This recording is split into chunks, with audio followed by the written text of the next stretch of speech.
दोस्तों, मान्यताओं के मुताबिक मनुष्य के कर्मों के आधार पर ही मनुष्य का अगला जन्म तय होता है। मनुष्य अपने कर्मों के आधार पर ही अलग अलग योनि से जन्म लेता है और कर्मों के ही आधार से मनुष्य का स्वर्ग और नरक भी तय होता है।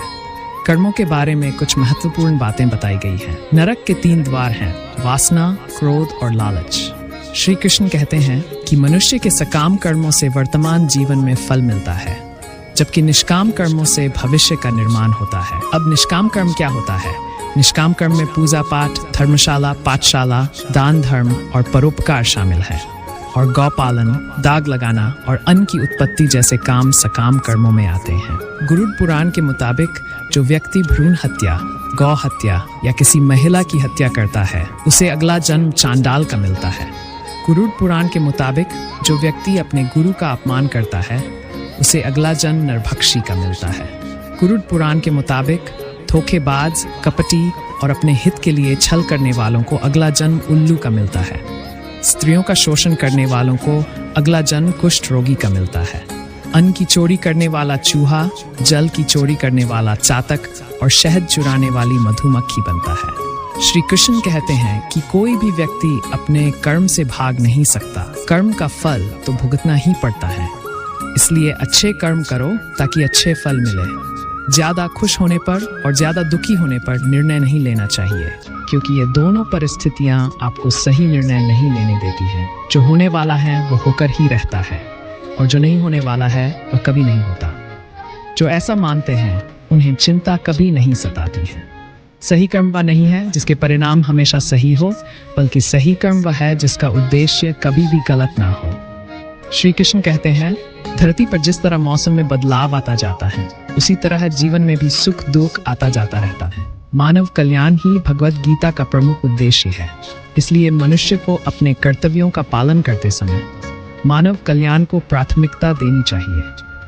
जो व्यवहार आपको दूसरों से अपने लिए पसंद ना हो, ऐसा व्यवहार दूसरों के साथ भी ना करें। हे पार्थ, तुम फल की चिंता मत करो, अपना जरूरी कर्म करते रहो, मैं फल जरूर दूंगा।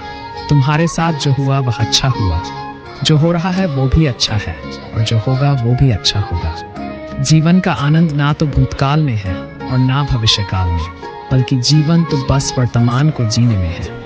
मन की शांति से बढ़कर इस संसार में कोई भी संपत्ति नहीं है। जो व्यक्ति मन को नियंत्रित नहीं करते, उनके लिए मन शत्रु के समान कार्य करता है। जो लोग बुद्धि को छोड़कर भावनाओं में बह जाते हैं, उन्हें हर कोई मूर्ख बना सकता है।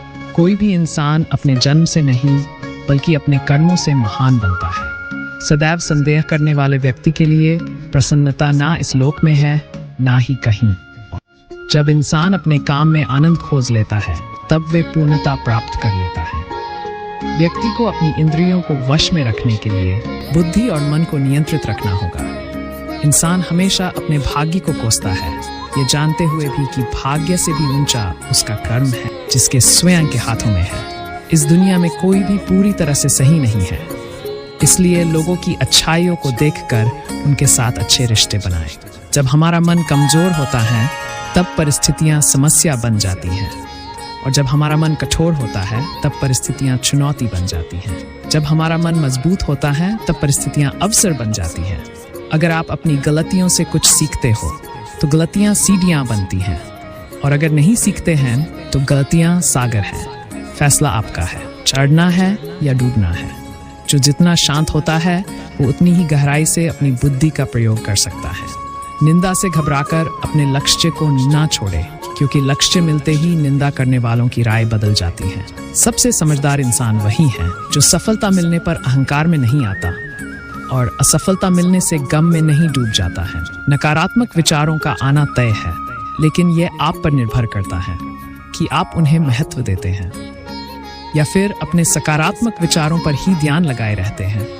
जो इंसान सभी इच्छाएं त्याग देता है, उसे शांति की प्राप्ति होती है।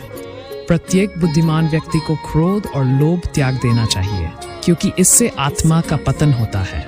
जो आपका है वो आपको मिलकर ही रहेगा, फिर चाहे उसे छीनने के लिए पूरी कायनात एक हो जाए, उसे आपसे नहीं छीन सकती। हमेशा याद रखना, बेहतरीन दिनों के लिए बुरे दिनों से लड़ना पड़ता है। प्रेरणा का सबसे बड़ा स्रोत आपके अपने विचार है, इसलिए बड़ा सोचे और खुद को जीतने के लिए हमेशा प्रेरित करें। अच्छे कर्म करने के बावजूद भी लोग केवल आपकी बुराइयां ही याद रखेंगे। इसलिए लोग क्या कहते हैं, इस पर ध्यान मत दो, आप सिर्फ अपना कार्य करते रहो। तन संसार का नियम है। समय के साथ संसार में हर चीज परिवर्तन के नियम का पालन करती है। जो बीत गया उस पर दुख क्यों करना, जो है उस पर अहंकार क्यों करना, और जो आने वाला है उसका मोह क्यों करना। हर इंसान के अंदर एक गुण या अवगुण प्रधान होता है। जैसे कि किसी को खाने का अधिक शौक है तो ये गुण सुअर के अंदर होता है। इसी तरह से किसी के अंदर अनाज चोरी का गुण होता है तो ये गुण चींटी के अंदर होता है। इसी तरह से हर जीव के अंदर एक गुण प्रधान होता है। उसके हिसाब से ये तय होता है कि आप किसी योनि के अंदर जन्म लेंगे। वैसे वासना की प्रबलता ये तय करती है कि आप क्या बन सकते हैं। ये पूरी तरह से तर्कसंगत तरीके से होता है। आपने सुना होगा कि सोना आदि पर सांप उसकी रक्षा के लिए होते हैं, तो असल में ये लोग होते हैं जो उस धन को गाड़ कर मर गए और उनके मन में उसको पाने की लालसा रही होगी, तो वे फिर सांप बन गए। लेकिन कुछ लोग इसे सही नहीं मानते हैं। आजकल विज्ञान की तकनीकी समय में लोग इस पर विश्वास नहीं करते। दोस्तों, चैनल को सब्सक्राइब जरूर करें और कैसी लगी आज की ये हमारी वीडियो कमेंट जरूर करें। मिलते हैं एक नई वीडियो में, तब तक के लिए देखते रहिए बुद्धा आनंद चैनल को।